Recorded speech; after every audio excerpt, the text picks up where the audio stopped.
बोकारो झारखंड से इस वर्ष मानसून की ताज़ा खबर हम आपके सामने लेकर आए हैं। जी हाँ, नमस्कार। आप इस वक्त देख रहे हैं लाइव 11 न्यूज़ में। आपका बहुत बहुत स्वागत है। चलिए बढ़ते हैं, मानसून को लेकर कुछ खास रिपोर्ट लेकर आए हैं आपके लिए। इस वर्ष मानसून के दगा दे जाने से और बारिश कम होने की मार झारखंड के किसानों और लोगों को झेलना पड़ रहा है। इस राज्य को इस वर्ष सुखाड़ घोषित कर दिया गया है, लेकिन इस वर्ष मानसून की मार किसान को ही नहीं झेलना पड़ेगा, इसका असर लोगों की ज़रूरत को पूरा करने वाली कई फैक्ट्रियों को भी पड़ेगा। इससे झारखंड से सटे राज्य में भी कई समस्या उत्पन्न हो सकती है। एग्रीकल्चर और ड्रिंकिंग वाटर की आने वाली समस्या की चिंता अब इस जल आपूर्ति योजना के अधिकारियों को सताने लगी है। हर बार मानसून के इस समय जहां टेनू डैम के एक नहीं बल्कि 10 फाटकों को भी खोलने की नौबत आ जाती थी, वहीं अब बोकारो टेनू डैम का प्रत्येक दिन जलस्तर का लेवल कम होता जा रहा है और इसका सीधा असर टेनू डैम के आसपास के रहने वाले लोगों को ही नहीं, नदी के किनारे रहने वाले बोकारो से बंगाल तक के लोगों तक को पड़ेगा। वहीं कई फैक्ट्री को भी इसका मार सीधे पड़ेगा, जिसमें Bokaro Lalpania thermal plant, Chandrapura DBC और बोकारो स्टील प्लांट को भी पड़ेगा, जो इसी डैम के पानी से बिजली तैयार कर कई राज्यों की बिजली आपूर्ति करता है। और महारत्न का गौरव प्राप्त कर चुके steel authority of India limited के बोकारो इकाई में उत्पादन पर भी पड़ेगा। साथ ही साथ आवासीय कॉलोनी जो टेनू डैम का ही पानी सप्लाई दी जाती है, निश्चित रूप से उसको पानी की मार झेलना पड़ेगा। देखा जाए तो इस डैम के जल स्तर कम होने से जल संकट की चिंता बढ़ेगी। इसी तरह इस वर्ष मानसून में बारिश कम हुई तो कई भिन्न भिन्न समस्याएं उत्पन्न होती रहेंगी और यह एक दिन तक का नहीं, फिर अगले मानसून तक का भी असर रहेगा। टेनू डैम जल आपूर्ति योजना के अधिकारियों की माने तो इस डैम पर निर्भर लोगों का यह 7 दिन का समय काफ़ी महत्वपूर्ण है। इन 7 दिन में कितना बारिश होगा, कितना पानी का लेवल बढ़ा, उस पर निर्भर है। लोगों की जल की समस्या से किस तरह सामना करना पड़ेगा। जिस तरह इसका पानी लेवल कम हो रहा है, यह बरकरार रह गया तो ललपनिया प्लांट से लेकर Chandrapura DBC, Bokaro steel plant के उत्पादन और उनके कॉलोनियों का जल आपूर्ति ठप हो जाएगा। वही इस डैम से निकलने वाली नहर और नदी के आसपास रहने वालों पर बोकारो से लेकर बंगाल तक के लोग के जीवन पर सीधा असर डालेगा। बोकारो से नरेश कुमार की रिपोर्ट। इस बार जैसा आपको मालूम है, हर जगह यही हाल है। तो कम बारिश के कारण जो सामान्य से जल स्तर होता था काफ़ी नीचे आ चुका है। जैसे आज 27 जुलाई की डेट में जल स्तर 840.35 है, जो काफ़ी नीचे हैं। और हम लोग पूरा प्रयास कर रहे हैं कि कम से कम पानी का यहाँ से स्राव किया जाए, जिससे आने वाले दिनों में किसी भी विकट समस्या से पानी कमी से निपटाया जा सके। परंतु ये अभी बहुत चिंताजनक बात है कि अभी तक बारिश नहीं हो पाई है और आने वाले 7 से 8 दिन का जो टाइम है बहुत ज़्यादा क्रिटिकल है। उसमें जो बारिश होगी या नहीं होगी उस पर डिपेंड करेगा कि हमारा आने वाला टाइम कितना पानी का स्टोरेज हो पाएगा कि नहीं हो पाएगा। मान लीजिए इस डैम से जो पानी जाता है जी हाँ, डैम के डाउन स्ट्रीम में आपका जो बेरमो है और इसके बाद धनबाद होते हुए मैथन और सबसे पश्चिम बंगाल में प्रवेश करती है नदी। तो जो भी इसके आसपास लाखों लोग, इसके जो दामोदर नदी के तट पर बसे हुए लोग हैं, लाखों लोगों की संख्या में पेयजल के ऊपर, कृषि के ऊपर और भी दैनिक जीवन में जो काम आता है पानी का, इसी के ऊपर निर्भर हैं। अगर यही हाल रहा तो उनके लिए काफ़ी विकट स्थिति हो सकती है। तो और यहाँ पे लेकिन हम फैक्ट्री की मैंने इसलिए बाद में लाया कि हम लोग प्रायोरिटी एग्रीकल्चर और ड्रिंकिंग वाटर होती है।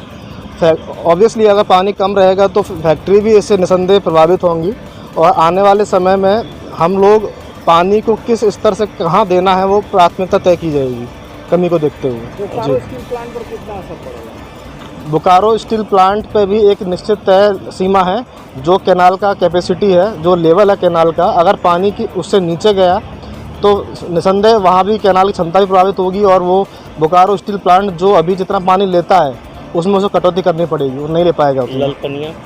ललपनिया जो पावर प्लांट जी विद्युत हो सकता है, क्योंकि ललपनिया भी थर्मल प्लांट है, लेकिन जो वाष्पीकरण के लिए इसी डैम के पानी पर निर्भर करता है और उसका भी क्रिटिकल पॉइंट बहुत नज़दीकी है जो स्थिति है। तो अगर आने वाले समय में यही स्थिति रही तो आने वाले 10 से 12 दिन में वहाँ भी एक तरह से क्रिटिकल कंडीशन उत्पन्न हो सकती है। कई राज्यों का विद्युत ठप हो जाएगा। ठप होना नहीं, उसके लिए हम लोगों ने एक अल्टरनेट व्यवस्था की हुई है विद्युत के लिए, क्योंकि हम विद्युत को नहीं चाहते हैं कि ठप हो। तो वहाँ पर जहाँ गाद जमा हुआ है उसका ड्रेजिंग करवा के ललपनिया अपने स्तर से पानी को करेगा प्रयास। लेकिन ये अभी क्रिटिकल टाइम में हम लोग अभी हैं, चाहे विद्युत के लिए हो चाहे एग्रीकल्चर के लिए हो, हर जगह से ये टाइम बहुत क्रिटिकल है। मेरा नाम सचिन कुमार है, हम तेनुगा डैम डिवीज़न में कनियामिता के पद पर कार्यरत हैं। इसका मतलब आप डैम के बारे में, मैं पानी के बारे में पूछना चाहते हैं। अभी का जो स्थिति है वो इसमें वृद्धि भी हो रही है, कमी भी हो रही है, क्योंकि बरसात हो नहीं रहा है। अब वो देख ही रहे हैं, अभी का 6 बजे का जो मेरा रिपोर्ट है 840.35 है, जो बढ़ने की कगार पर है, थोड़ा बढ़ रहा है और घट भी रहा है। और आप लोग देखे होंगे कि ये स्थिति शायद कभी नहीं आई होगी, जो इस समय में गेट न खुला हुआ हो।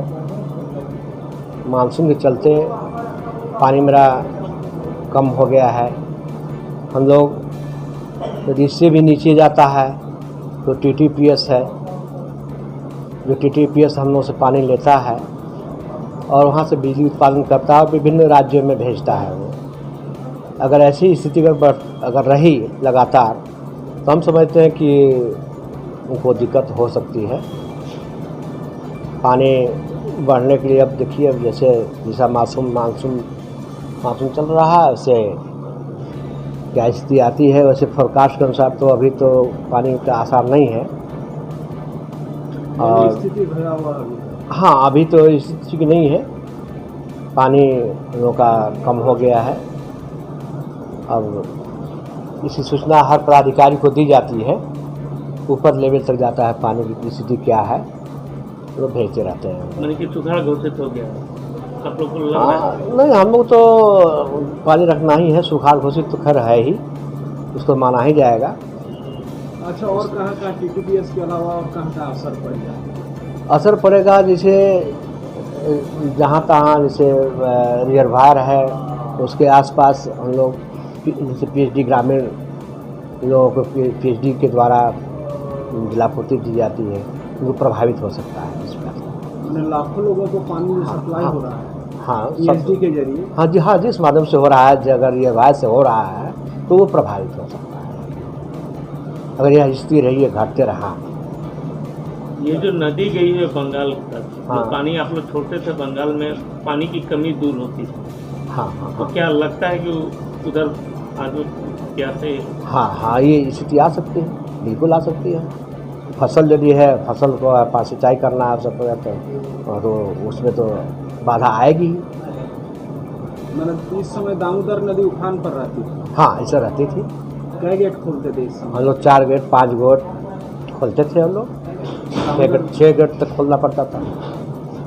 ऊपर से पानी नहीं आ रहा है, बढ़ नहीं रहा है। इस बार क्या हुआ?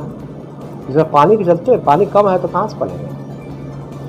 पानी तो है ही नहीं, खोलेंगे कहाँ से? क्या नाम हुआ? मेरा नाम हुआ धर्मराज प्रसाद, मेरा नाम हुआ। मैं यहाँ का हेड क्लर्क हूँ।